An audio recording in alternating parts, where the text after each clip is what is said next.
محبت کی طرف سے حوصلہ افزائی۔ اگرچہ فیاض دل ہونا ہم پر فرض ہے، تو بھی دینے کے پیچھے ہمارا بنیادی محرک خدا اور ایک دوسرے سے محبت ہونا چاہیے۔ میں مشل ہوں۔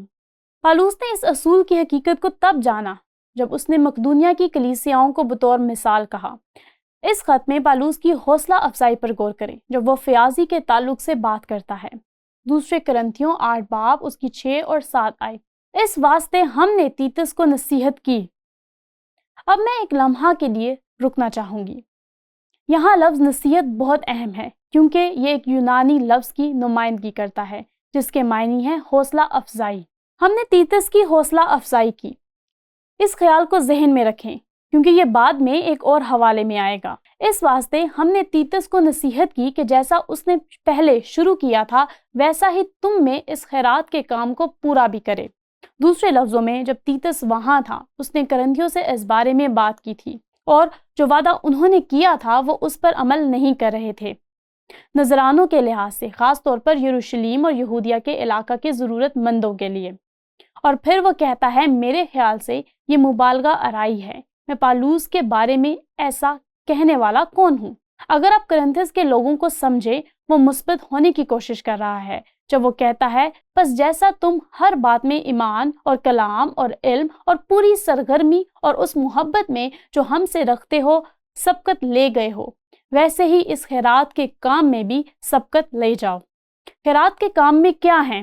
خیرات کے کام فیاضی ہے۔ تو وہ کہہ رہا ہے میں چاہتا ہوں کہ تم فیاضی کے لحاظ سے بڑھتے اور ترقی کرتے جاؤ۔ جب وہ کہتا ہے وہ چاہتا ہے وہ جانے کہ وہ انہیں نصیحت کر رہا ہے اور ان کو حکم نہیں دے رہا، اور یہ دلکش ہے۔ غور کریں وہ کیا کہتا ہے، میں حکم کے طور پر نہیں کہتا بلکہ اس لیے کہ اوروں کی سرگرمی سے تمہاری محبت کی سچائی کو آزماؤں، کیونکہ تم ہمارے خداوند یسوع مسیح کے فضل کو جانتے ہو کہ وہ اگرچہ دولت مند نہ تھا مگر تمہاری خاطر غریب بن گیا تاکہ تم اس کی غریبی کے سبب سے دولت مند ہو جاؤ۔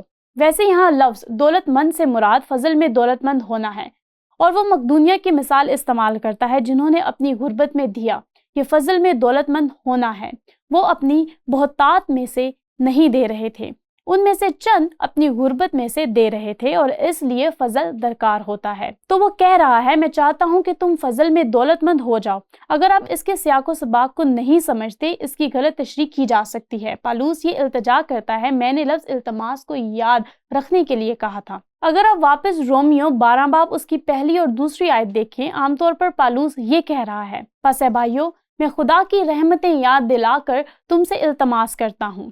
کیا فیاض دل ہو جاؤ؟ نہیں، وہ یہاں زیادہ عام طور سے بات کر رہا ہے۔ اس نے کہا تم سے التماس کرتا ہوں کہ اپنے بدن ایسی قربانی ہونے کے لیے نظر کرو جو زندہ اور پاک اور خدا کو پسندیدہ ہو، یہی تمہاری معقول عبادت ہے۔ پالوس کہہ رہا ہے میں تمہیں حکم نہیں دے رہا، میں تمہاری حوصلہ افزائی کرتا ہوں، اور اس حوصلہ افزائی کی وجہ وہ ہے وہ جو خدا نے تمہارے لیے کیا۔ اس لیے میں تمہیں خدا کی رحمتیں اور اس کی نجات اور فضل یاد دلا کر التماس کرتا ہوں۔ اپنی زندگی میں فضل میں بڑھتے جاؤ۔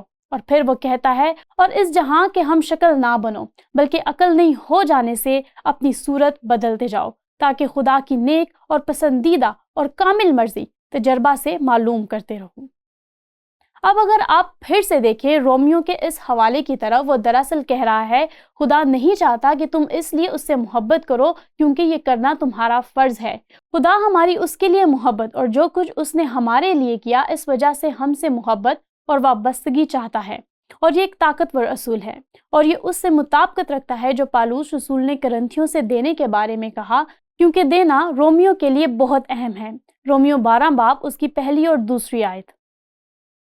یہ ہماری زندگی کا حصہ ہے، تو جب ہم مادی چیزوں کو پیش کرتے ہیں تو یہی اصول لاگو ہوتا ہے۔ خدا نہیں چاہتا ہم اس لیے دیں کیونکہ یہ اس کا حکم ہے، یہ وہ اس لیے چاہتا ہے کہ ہم دیں کیونکہ ہم اس کے فضل کی قدر کرتے ہیں۔ اور اسی لیے پالوس نے کہا میں تمہیں حکم نہیں دیتا، میں تم سے التجا کر رہا ہوں، میں تم سے التماس کر رہا ہوں۔ کیا یہ معقول بات نہیں ہے؟ کیا آپ کو ان سب چیزوں کی وجہ سے اس کی عبادت کرنی نہیں چاہیے جو کچھ اس نے آپ کے لیے کیا؟ اب یہ ایک بہت دلچسپ چیز کی طرف لے جاتا ہے جسے تقریباً ایک تضاد بھی سمجھا جا سکتا ہے۔ جب آپ مکمل دیکھتے ہیں تو یہ نہیں ہے میں نے اسے قرض اور ذمہ داری کہا ہے۔ اور پالوس نے یہ خط رومیو کے نام کرنتھس جانے کے بعد لکھا، جب وہ وہاں سے چلا گیا اور اپنا تیسرا دورہ مکمل کیا۔ اور اس نے رومیو سے کہا، لیکن بالفعل تو مقدسوں کی خدمت کرنے کے لیے یروشلیم کو جاتا ہوں۔ آپ نے دیکھا وہ اس دورے پر ہے، وہ اپنا تیسرا دورہ مکمل کر رہا ہے اور اب وہ یروشلیم کی طرف جا رہا ہے، کیونکہ مقدونیہ اور اخیا کے لوگ یروشلیم کے غریب مقدسوں کے لیے کچھ چندہ کرنے کو رضامند ہوئے۔ دوسرے لفظوں میں پالوس مقدونیہ میں تھا، اس نے ان کے دینے کا حوالہ دیا تھا، غربت کے باوجود بھی ان کا فراخ دلی سے دینا۔ اب وہ کرنتھس میں تھا۔ اس نے یہ خط تب لکھا جب تیتس کرنتھس گیا تھا، اور کرنتھس جانے کے بعد اور یہاں تک بتایا گیا، کرنتھیوں نے جو اخیا کا حصہ تھا انہوں نے جواب دیا۔ تو وہ رومیو کو یہ کہنے کے لیے لکھ رہا ہے کیونکہ مقدونیہ اور اخیا کے لوگ یروشلم کے غریب مقدسوں کے لیے کچھ چندہ کرنے کو رضامند ہوئے، کرنتھیوں نے اس کی پیروی کی۔ کیا تو رضامندی سے، مگر وہ ان کے قرض دار بھی ہیں۔ یہ کون ہیں؟ یروشلم میں مقیم مقدسین۔ کیوں؟ کیونکہ جب غیر قومیں روحانی باتوں میں ان کی شریک ہوئی ہیں تو لازم ہے کہ جسمانی باتوں میں ان کی خدمت کریں۔ تو یہاں پالوس بہت مخصوص ہو جاتا ہے اور کہتا ہے ہم پر لازم ہے۔ اب یہ کچھ معاملات میں متضاد معلوم ہوتا ہے، مگر یہ ایک بہت نازک توازن ہے۔ مسیحی زندگی میں ہم جو کچھ بھی کرتے ہیں یہ اس کے بارے میں سچ ہے۔ خدا ہمیں اپنے بدن زندہ قربانی کے طور پر پیش کرنے کو اس لیے نہیں کہتا کہ ہمیں محسوس ہو کہ یہ کرنا لازم ہے۔ اچھا، خدا اگر مجھے یہی کرنا ہوگا تو میں ایسا کر دیتا ہوں۔ ویسے یہ تضاد ہے کیونکہ یہ حقیقی روح نہیں ہے۔ یہ مادی چیزوں کے معاملے میں بھی سچ ہے۔ پالوس کہہ رہا ہے خدا نہیں چاہتا کہ ہم اپنے محرک کے لحاظ سے پابند ہوں، اگرچہ ہم ہیں۔ وہ چاہتا ہے ہم اپنے دلوں سے محبت، قدردانی اور شکر گزاری کا اظہار کریں، اور یہ ایک نازک توازن ہے اور زندگی میں ہر چیز پر لاگو ہوتا ہے۔ اگر آپ شادی شدہ ہیں تو آپ یہ نہیں چاہتے کہ آپ کا جیون ساتھی محض اس لیے آپ سے محبت اور آپ کی فکر کرے کیونکہ ایسا کرنا ان کا فرض ہے۔ یہ حقیقت ہے کہ یہ میرا فرض ہے کیونکہ مجھے اپنے شوہر سے ویسے ہی محبت رکھنی ہے جیسے مسیح نے رکھی۔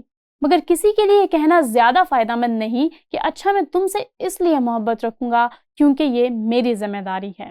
یہ باہمی ہے، دونوں طرف سے کام کرتا ہے۔ دیکھیں، بہت سے پہلوؤں میں یہ سچ ہے۔ یہ بہت ہی نازک توازن ہے اور یقیناً اس کا تعلق، جیسے یہاں پالوس کہتا ہے، ہماری فیاضی سے اور ہمارے دینے سے ہے۔ مجھے فلیپیوں میں یہ حوالہ بہت پسند ہے۔ پالوس نے یہ خط یروشلم پہنچنے کے بعد لکھا جب وہ طائف پہنچا چکا۔ تو پھر اعمال کی کتاب میں وہ رومی قید خانہ میں تھا، اس کی پہلی قید، مگر وہ ضرورت مند تھا اور فلیپیوں نے اس کی مادی مدد کی۔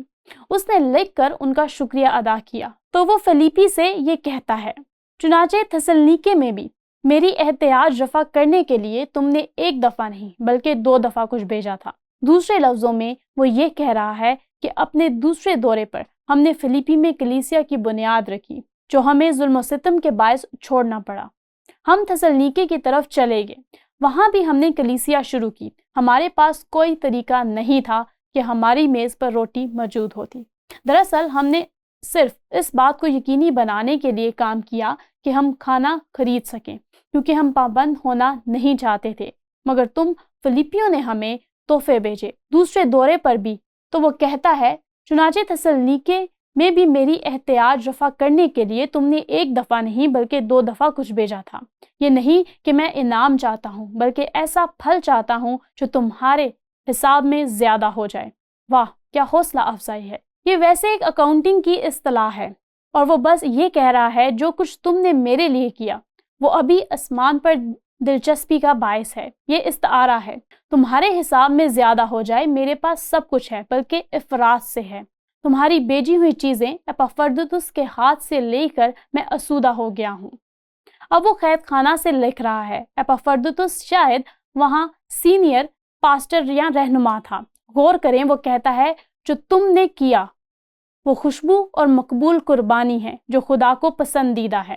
اور غور کریں ان الفاظ پر، یہ رومیو 12 باب پہلی اور دوسری جیسے ہیں، اچھا، کامل اور کیا؟ خدا کی معقول طرح سے عبادت کرنا، زندہ اور پاک، اور وہ لفظ قربانی استعمال کرتا ہے۔ ہمیں اپنے بدن ایک زندہ قربانی کے طور پر پیش کرنے ہیں، اور جو تم نے میری احتیاج کی فکر کر کے کیا ہے وہ ایک معقول قربانی ہے۔ دیکھیں آپ ہماری زندگی میں اس پہلو کو اور جیسے ہم خدا کے ساتھ تعلقات میں رہتے ہیں رومیو 12 باب اس کی پہلی اور دوسری سے جدا نہیں کر سکتے۔ یہ سب اس بات کا حصہ ہے کہ ایک وقت مسیحی ہونے کا کیا معنی ہے، جو ایک دلچسپ سوال کی طرف لے جاتا ہے، اور وہ یہ ہے خدا کے فضل کی سمجھ ہمیں اس قابل کیسے بناتی ہے کہ ہم ذمہ دار ہونے کے باوجود بھی آزادانہ انداز اور خوش دلی سے دیں۔ آپ اس کا توازن کیسے قائم کرتے ہیں؟ اپنے دوسرے تعلقات کے بارے میں سوچیں، اپنی شادی شدہ زندگی کے بارے میں سوچیں، اپنے بچوں کے بارے میں سوچیں۔ آپ یہ کیسے لاگو کریں گے؟ ہم پر خدا پرست ہونا لازم ہے، مگر ہم یہ کیسے محبت برے دل، فضل اور خوشی سے کر سکتے ہیں؟ تیتس، جب پالوس نے تیتس کو لکھا، یقیناً اس تیتس کے لحاظ سے بہت سال بعد تھا جس نے پالوس کے ساتھ کریتے کے جزیرے پر کلیسیائیں شروع کی تھیں، اور پالوس نے تیتس کو کریتے میں چھوڑا تاکہ کلیسیائیں تعمیر کرے اور ان کے بزرگ مقرر کرے۔ دوسرے باب میں وہ ایک بہت زبردست بات کہتا ہے جو اس سوال کا جواب دینے میں مدد کرے گا۔ ہم یہ توازن کیسے قائم کریں؟ محبت کا وہ بنیادی محرک، میں اسے متحرک بذریعہ فضل کہتی ہوں، کیونکہ پالوس یہ کہہ رہا ہے کیونکہ خدا کا وہ فضل ظاہر ہوا۔ فضل کیا ہے؟ پالوس اس کا جواب دیتا ہے جو سب آدمیوں کی نجات کا باعث ہے۔ جب ہم برگشتہ تھے تو خدا نے اپنے بیٹے کو بھیجا، اس نے ہماری خاطر جان دی تاکہ ہم فضل سے بچائے جائیں۔ یہ خدا کی طرف سے فضل کا ایک عمل ہے۔ اب اس کا کیا مطلب ہوا؟ یہ ہمارے لیے کیا کرے گا؟ ہم جو ایماندار ہیں ہمیں تربیت دیتا ہے۔ ایک اور ٹرانسلیشن میں لکھا ہے یہ ہماری رہنمائی کرتا ہے۔ کیا ہماری رہنمائی کرتا ہے؟ خدا کا فضل ہمیں سکھاتا ہے تاکہ بے دینی اور دنیاوی خواہشوں کا انکار کر کے ہمیں خدا پرست زندگی کیوں گزارنی ہے؟ خدا کے فضل کی وجہ سے۔ یہ حقیقت نہیں ہے کہ خدا ہم سے اس کی وابستگی کا مطالبہ کر رہا ہے، بلکہ وہ فضل کی وجہ سے ہماری محبت چاہتا ہے، اور یہ فضل ہماری تربیت کرتا ہے۔ اس موجودہ جہان میں پرہیزگاری اور راست بازی اور دینداری کے ساتھ زندگی گزاریں۔